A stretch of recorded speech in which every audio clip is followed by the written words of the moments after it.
नमस्कार दर्शकों, आप सभी का हार्दिक स्वागत है ज्योतिष तंत्र यूट्यूब चैनल पे। सभी को जय माता दी। मई के महीने में गर्भधारण के क्या संभावित दिन हो सकते हैं या कौन से श्रेष्ठ दिन हो सकते हैं, उनके विषय में हम बात करने वाले हैं। दर्शकों, वीडियो काफी लेट हो चुकी है। समय की कमी के कारण ये वीडियो नहीं आई थी, लेकिन कोई बात नहीं। जो लोग रेफरेंस लेना चाहते हैं वो इस वीडियो को देख के अपने अकॉर्डिंग जो है डेट निकाल सकते हैं या सही दिनों का चुनाव कर सकते हैं। जो लोग बिना समय कॉल करते हैं उनके लिए मैं बता देता हूँ, कॉलिंग का टाइम जो है सुबह 11 बजे से शाम के 8 बजे तक का है। ठीक है। जो लोग व्हाट्सएप पे संपर्क करना चाहते हैं उनके लिए ये व्हाट्सएप नंबर है, कॉलिंग के लिए भी यही नंबर है। व्हाट्सएप तो आप कभी भी कर सकते हैं। इस वीडियो में हमें बात करनी है 2024 की जो मई है उसमें गर्भ धारण के लिए जो उत्तम दिन है, जो श्रेष्ठ दिन है, उनके विषय में हम बात करने वाले हैं। सबसे पहले बात कर लेते हैं। देखो, इस वीडियो का जो बेस रहेगा वो तिथि, दूसरा जो रहेगा वो हम निकालेंगे इसमें से गंडमूल नक्षत्र निकाल देंगे, थर्ड पंचक। ठीक है।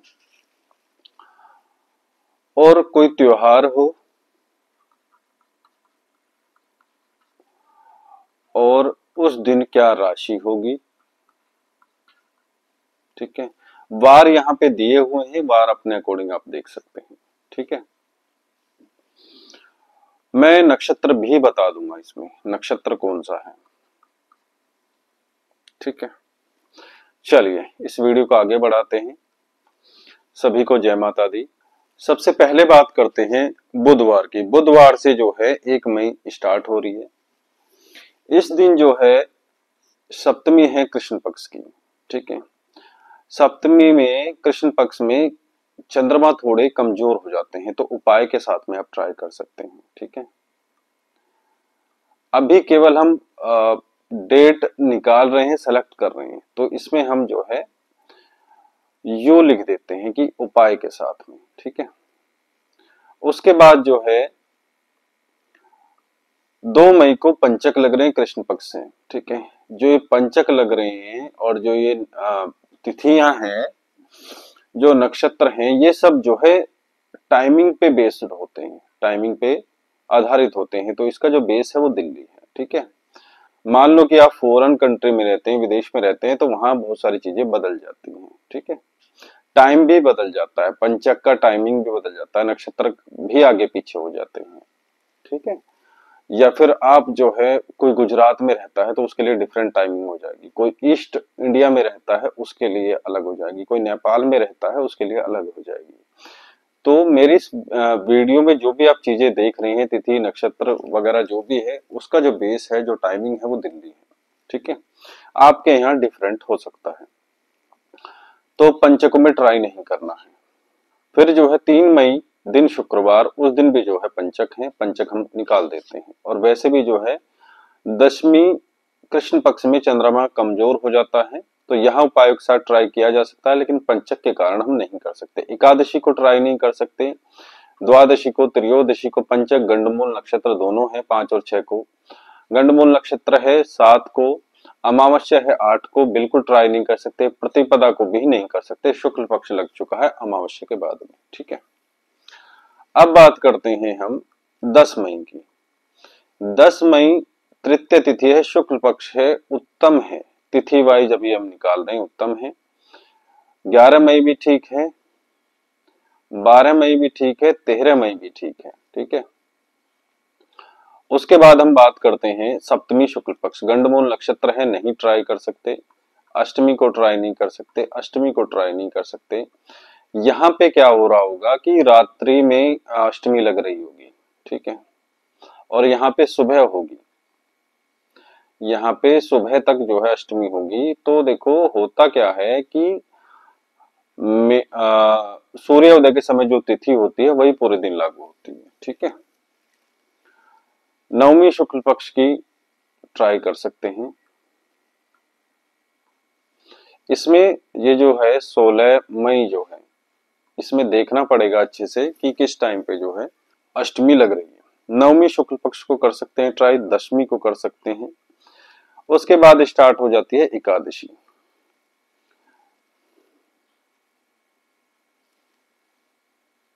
एकादशी को हम ट्राई नहीं कर सकते, द्वादशी को नहीं, त्रयोदशी को नहीं, चतुर्दशी को नहीं, पूर्णिमा को नहीं।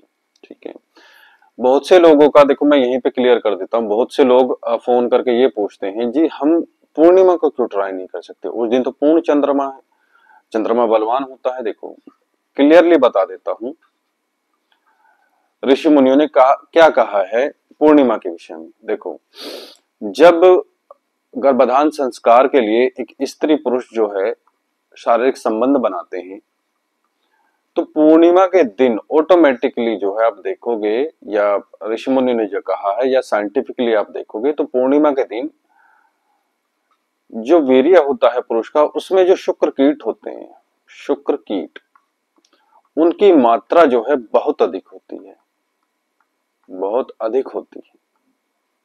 ठीक है, तो उसका नेगेटिव इफेक्ट बच्चे पे पड़ता है। अगर बच्चा पूर्णिमा के दिन जन्म ले रहा तो ठीक है, उसका चंद्रमा बलवान रहेगा। ठीक है, उसका मन कभी कमजोर नहीं होगा।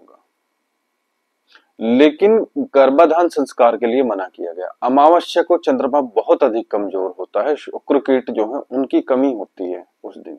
आपने देखा होगा कि जो ये है पूर्णिमा के दिन ज्वार भाटे वगैरह आते हैं, ठीक है, तो वो चंद्रमा के प्रभाव के कारण होते हैं। पहले ऋषि मुनियों ने कहा था तो नहीं माना किसी ने, जब अंग्रेजों ने कहा तब हमने मान लिया। समझ रहे हो? उसके बाद आती है प्रतिपदा। तो ये पूर्णिमा और अमावस्या को इसलिए ट्राई नहीं किया जाता है।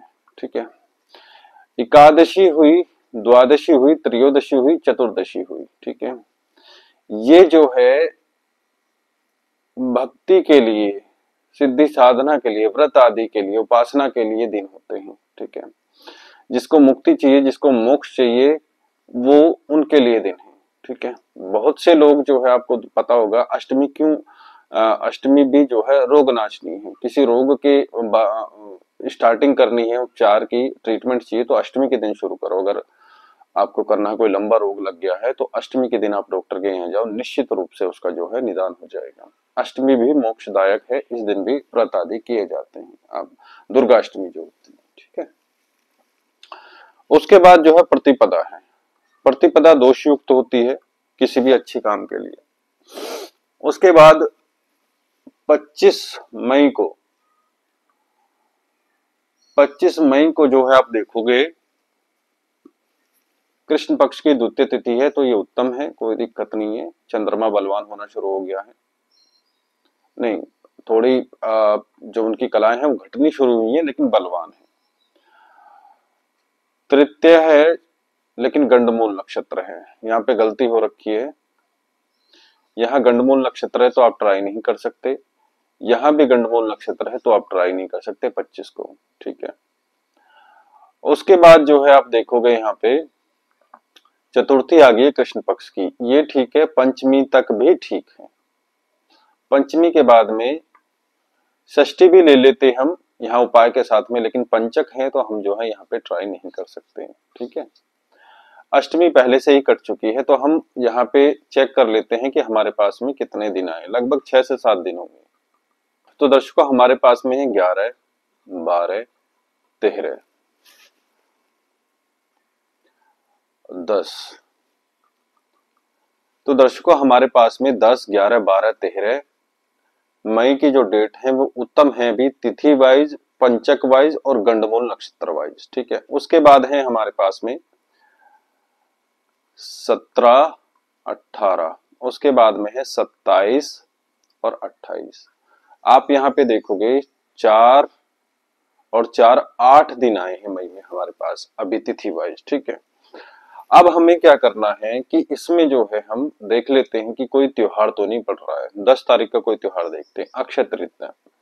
यहाँ पे देखो अक्षय तृतीया जो है अक्खा तीज भी बोलते हैं, तो ये हिंदुओं का एक काफी अच्छा त्योहार है, तो हम अवॉइड करेंगे 10 मई को भी। तो हमारे यहाँ से लिस्ट में से 10 मई भी निकल जाएगा।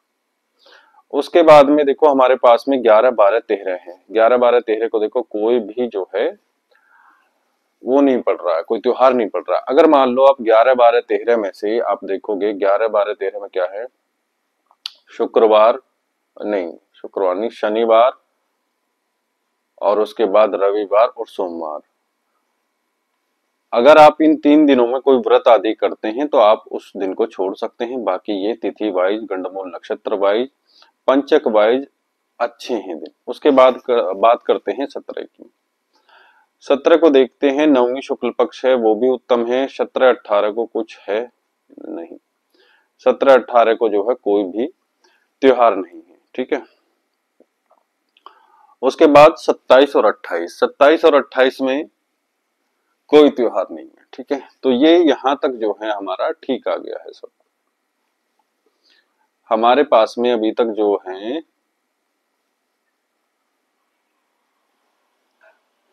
3 और 3 6 और एक 7 डेट आ गई है, ठीक है। अब हम बात करते हैं कि भाई इस दिन जो है क्या क्या नक्षत्र वगैरह पड़ रहे हैं, ठीक है। अब बात करते हैं 11 मई की। 11 मई को जो है मिथुन राशि में चंद्रमा है। जिन स्त्री पुरुष की मिथुन राशि है, चंद्रमा लगन कुंडली में मिथुन राशि में है, वो अवॉइड कर दें, बाकी सब जो है ट्राई कर सकते हैं, ठीक है। अगर मैं वार की बात करूं तो इस दिन शनिवार है। अगर नक्षत्र की बात करूं तो मृगशिरा नक्षत्र है, मृगशिरा। 12 मई को जो चंद्रमा है वो मिथुन राशि में ही है, ठीक है। जिनकी मिथुन राशि है वो अवॉइड करें 12 मई को, स्त्री पुरुष में से किसी की भी राशि हो। अगर नक्षत्र की बात करें तो राहु का नक्षत्र है, आद्रा नक्षत्र है, ठीक है। उसके बाद हम बात करते हैं 13 मई की। 13 मई को जो चंद्रमा है वो कर्क राशि में है, ठीक है। और नक्षत्र की बात करूं तो पुनर्वसु नक्षत्र है। तो हमारे पास में ये 3 दिन कंप्लीट हो चुके हैं। जिसे नोट करना है वो कर सकते हैं। उसके बाद हम बात करते हैं 17 मई की। 17 मई को वार जो है शुक्रवार है और चंद्रमा जो है सिंह राशि में गोचर कर रहे हैं। और जो नक्षत्र की अगर हम बात करें तो पूर्वा फाल्गुनी नक्षत्र है। 18 मई की बात करें तो उस दिन शनिवार दिन है और उत्तरा फाल्गुनी नक्षत्र है और चंद्रमा जो है कन्या राशि में गोचर कर रहे हैं, ठीक है। 17 और 18 भी हमारा कंप्लीट हो गया। अगर हम 27 मई की बात करें, 27 मई को दिन सोमवार है और नक्षत्र जो है पूर्वाषाढ़ है, पूर्वाषाढ़। और चंद्रमा जो है धनु राशि में गोचर कर रहे हैं। गुरु की राशि होती है धनु, गुरु की राशि होती है धनु और इसमें गोचर कर रहे हैं। अगर मैं 28 मई की बात करूं तो उस दिन जो है मंगलवार है और उत्तराषाढ़ नक्षत्र है, मंगलवार है उस दिन। वार तो आप ऊपर से भी देख सकते हैं, खुद भी कैलेंडर में देख सकते हैं जो लोग इसका विचार करते हैं वार का। अगर राशि की बात की जाए तो 28 मई को चंद्रमा मकर राशि में गोचर करेंगे। जिनकी मकर राशि है वो उस दिन ट्राई ना करें, स्त्री पुरुष में से किसी की भी, ठीक है। तो दर्शकों, आशा करता हूं ये जानकारी आपको पसंद आई होगी। लाइव आना, अब रही बात इसमें जिनके डाउट हैं, मई के महीने में जो डेट मैंने बताई हैं या नक्षत्र आदि बताए हैं, किसी का कोई डाउट है, ठीक है, कोई प्रश्न है, तो उसके लिए मैं 1 या 2 दिन में या तो आज ही या फिर कल जब भी लाइव आऊंगा तो आप अपने प्रश्न लिख कर रखें और आप इससे रिलेटेड कोई भी प्रश्न पूछ सकते हैं, ठीक है। इसमें मैंने देखो तिथि वाइज तो आपको बताई है, तिथि तो सबसे पहले है। उसके बाद पक्ष का मतलब क्या होता है, चंद्रमा की जो कलाएं हैं, जो उसकी शक्ति है वो कम है या ज्यादा है, ठीक है। मीडियम भी चल जाती है, ठीक है। तो अगर चंद्रमा मृत्य है या कमजोर है वो नहीं चलती है। गंडमूल नक्षत्र में ट्राई नहीं करते हैं, इसका भी विचार किया। पंचमूल में पंचक में भी नहीं करते हैं। कोई त्योहार हो तो भी नहीं करते हैं। अगर अपनी राशि में चंद्रमा गोचर कर रहा है तो भी नहीं करते हैं। नक्षत्र अच्छा नहीं है तो भी नहीं करते हैं, ठीक है। मृत्यु तिथि मान लो किसी के दादा परदादा मान लो वो हुए हैं, एग्जाम्पल के लिए ले रहे हैं 11 मई, 11 मई को है चतुर्थी तिथि है शुक्ल पक्ष की, ठीक है। अगर किसी के दादा परदादा या परिवार में से कोई और व्यक्ति शुक्ल पक्ष की चतुर्थी तिथि को एक्सपायर हुआ है, यानी कि उनकी डेथ हुई है, तो वो उसे अवॉइड कर दें। अब किसी किसी का परिवार ये होगा कि कई मौत हो गई होंगी, तो उसमें जो है बहुत सारी, क्योंकि दिन ही कम होते हैं ट्राई करने के लिए, और ऊपर से जो है ये मृत्यु तिथियां आ जाती हैं, ठीक है। मृत्यु तिथियां आ जाती हैं तो बहुत सारी उसमें चली जाएंगी, तो वो इसका विचार ना करें, फिर तिथि का विचार ना करें, वो केवल श्राद्ध में, श्राद्ध जो होते हैं उनमें इस चीज का विचार करें, ठीक है। श्राद्ध के लिए छोड़ दें, तो मृत्यु तिथि का वो विचार ना करें। जन्म तिथि, ठीक है, जो मतलब जन्मदिन, जन्मदिन की मैं बात कर रहा हूं। मान लो किसी का जो है जन्मदिन पड़ रहा है तिथि वाइज, कोई सा भी महीना हो जो हिंदू कैलेंडर के अनुसार जो है, और वो तृतीया को शुक्ल पक्ष को पड़ रहा है, ठीक है, तो वो अपने जन्म की जो तारीख है उसे भी, मैं कह रहा हूं जो हिंदू महीने होते हैं आषाढ़, महा, फागुन, इनके लिए मैं कह रहा हूं, मैं जनवरी फरवरी के लिए नहीं कह रहा हूं। उसके बाद में मान लो शुक्ल पक्ष में, पक्ष आ गया शुक्ल पक्ष और तिथि आ गई